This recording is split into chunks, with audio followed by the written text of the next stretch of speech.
Hi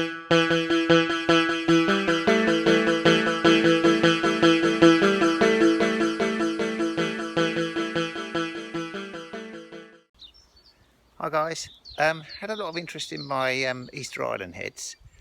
I've got two at the back here. This one, this is about 2 years old, and this little chap here.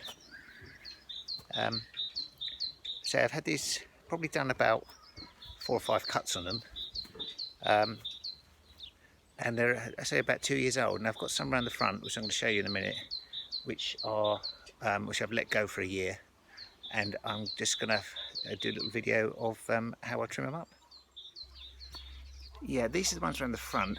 They've only been about a year, so they've probably had, I don't know, 2-3 cuts.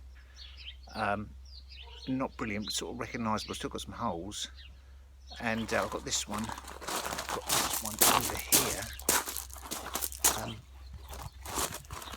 Now, the cut I'm about to do is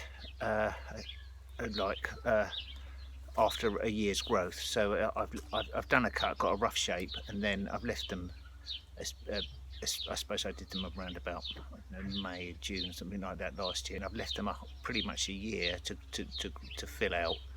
I shouldn't really have done that, but I never got around to doing them. I thought, oh, I'll make a film of me when I was cutting them last year, a bit busy, didn't do it. So here's the actual film now. It only took me to trim them up around about 10 minutes, about 10 minutes each, so it's not a major job once you've got the shape.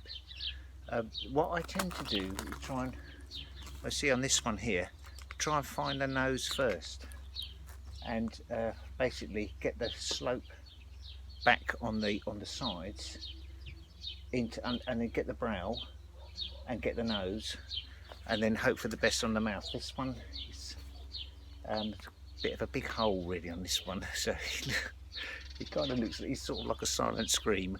This chap over here, he's kind of got his mouth closed, which I prefer, but he's got quite a big hole on one of the eyes. But here we go.